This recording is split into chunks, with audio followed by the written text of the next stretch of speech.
आपने erectile dysfunction के बारे में ज़रूर सुना होगा, और नहीं सुना है तो मैं इस वीडियो में आपको बताऊंगा इरेक्टाइल डिस्फंक्शन क्या होता है और क्या इसके सिम्टम्स होते हैं और क्या इसके सॉल्यूशन होते हैं। वीडियो काफ़ी टाइम बाद आ रहा है, मैं थोड़ा बिज़ी चल रहा था, इस वजह से मैं वीडियो नहीं बना पा रहा था। अब मैं कोशिश करूँगा कि रेगुलर आपको वीडियो मिलती रहे। तो बात करते हैं इरेक्टाइल डिस्फंक्शन की। सिंपल वे में मैं आपको समझाऊंगा जिससे आपको इजीली समझ में आ जाए। इरेक्टाइल डिस्फंक्शन का मतलब होता है कि आपका पेनिस जो है वो सही से इरेक्ट नहीं हो रहा है। कई बार सेक्स के बीच में इरेक्शन चला जाता है, कई बार इरेक्शन ही नहीं आता है।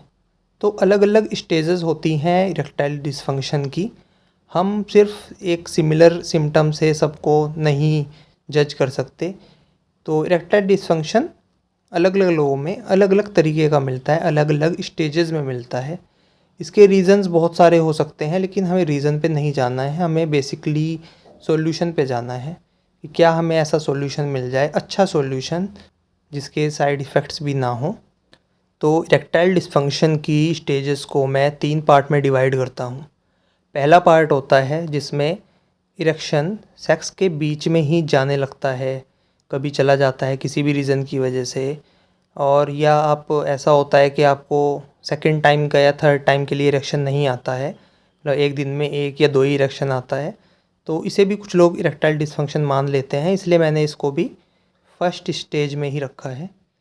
और सेकंड स्टेज हमारी आती है जिसमें आपका पेनिस सेक्स के टाइम पर कभी इरेक्ट हो जाता है, कभी नहीं होता है।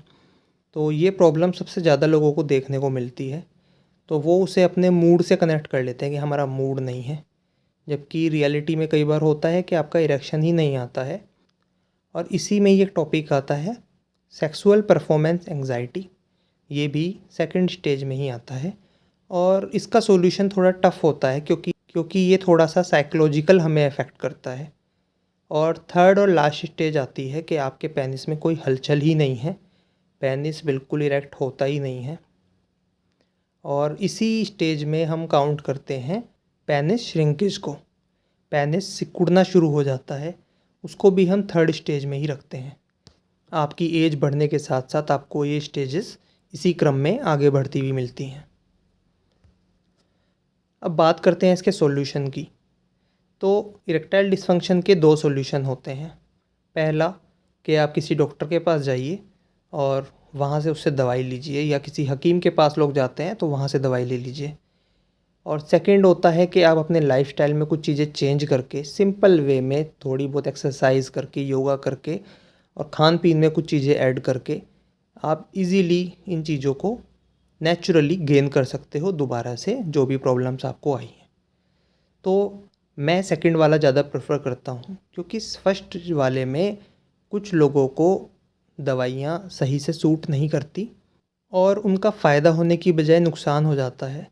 क्योंकि कई बार कुछ डॉक्टर, या डॉक्टर नहीं मैं बोलूँगा, कुछ हकीम ऐसी दवाई दे देते हैं जिससे आपका इरेक्शन तो आता है, लेकिन आपका जो पेनिस है वो काफ़ी सेंसिटिव हो जाता है।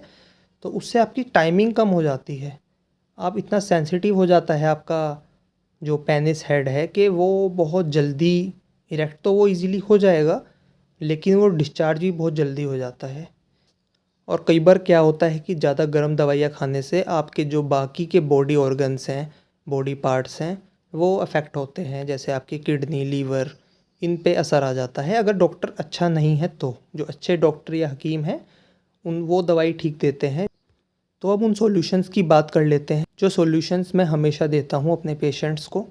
और मैं आपको एक बात और बता दूँ कि ये सॉल्यूशन इतने ईजी होते हैं कि इन्हें कोई नहीं कर पाता। आपको लगेगा ये मैं कैसी बात कर रहा हूँ, लेकिन ये सच है। सॉल्यूशन जितने इजी होते हैं लोग उतना ही उन्हें कम करते हैं, या सोचते हैं ये बेकार हैं, इन्हें करके कोई फ़ायदा नहीं है, या उसमें रेगुलर नहीं बन पाते, कंसिस्टेंट नहीं रह पाते। तो इसलिए मैं आपको बता देता हूँ एक बार कि रेगुलर एक्सरसाइज करनी है। रेगुलर एक्सरसाइज करनी है। हर दूसरे दिन आपको कम से कम लेग्स डे रखना है, लेग्स पे वर्क करना है, क्योंकि लेग्स ही हैं आपका जो टेस्टोस्टेरोन लेवल बढ़ाते हैं, आपकी सेक्स लाइफ को अच्छा करते हैं। तो आपको अपना लेग्स पे वर्क करना है। आप किसी भी तरह करिए, आप वॉक कर सकते हैं, रनिंग कर सकते हैं, साइकिलिंग कर सकते हैं, स्क्वाट्स, जिम कर सकते हैं, लेग्स पे वर्क कर सकते हैं। बाकी आपको बाकी जो बॉडी पार्ट्स हैं उन पे भी अपना रेगुलर वर्क करना है। इसके साथ आपको कुछ स्पेशल योगा होते हैं। आप इरेक्टाइल डिसफंक्शन की जिस स्टेज में हैं उसके हिसाब से मैं आपको योगा बताता हूँ, कुछ प्राणायाम भी 1-2 बता देता हूँ, जिससे आपको हेल्प मिलती है इरेक्टाइल डिसफंक्शन से निकलने में। और आप यकीन मानिए, कुछ योगा मेरे पास ऐसे हैं कि उनसे बहुत जल्दी आप 3 से 4 दिन में, अगर आप मैरिड हो तो आप 3 से 4 दिन में आप उनका रिज़ल्ट देख सकते हो। इसके अलावा कुछ टाइम के लिए खट्टा खाना बंद कर दीजिए, गरम खाना बंद कर दीजिए, हेल्दी फूड खाइए, प्रोटीन रिच फूड खाइए। आप नॉन वेज भी ले सकते हो, कोई प्रॉब्लम नहीं है। फ्रूट्स खाइए ज़्यादा से ज़्यादा। तो ये चीज़ें आपको करनी हैं और कुछ इसमें एडिशनल चीज़ें भी होते हैं। तो ये थे शॉर्ट में इसके सिंपल सॉल्यूशंस। बहुत सिंपल सॉल्यूशन है, लेकिन रिज़ल्ट की मैं गारंटी देता हूँ कि रिज़ल्ट इन्हीं से ही आपको मिलते हैं। सिर्फ यही चीज़ है और इतनी नेचुरल चीज़ है कि आपको नेचुरल अपनी जो पावर्स हैं वो वापस मिलेंगी। बस आपको रेगुलर रहना है, कंसिस्टेंट रहना है इन चीज़ों में। बहुत इजी चीज़ें हैं, लेकिन कर बहुत ही रेयर कोई ही कर पाता है इन्हें। तो अगर आपको अपनी कोई प्रॉब्लम मुझसे शेयर करनी है या कोई सॉल्यूशन, किसी आपकी प्रॉब्लम कुछ अलग है और आप उसका सॉल्यूशन चाहते हो, तो आप मुझे दिए हुए कॉन्टैक्ट पे आप मुझको व्हाट्सअप कर सकते हो, मुझे कॉन्टैक्ट कर सकते हो और जल्दी ही हम आपकी बात का आंसर करेंगे।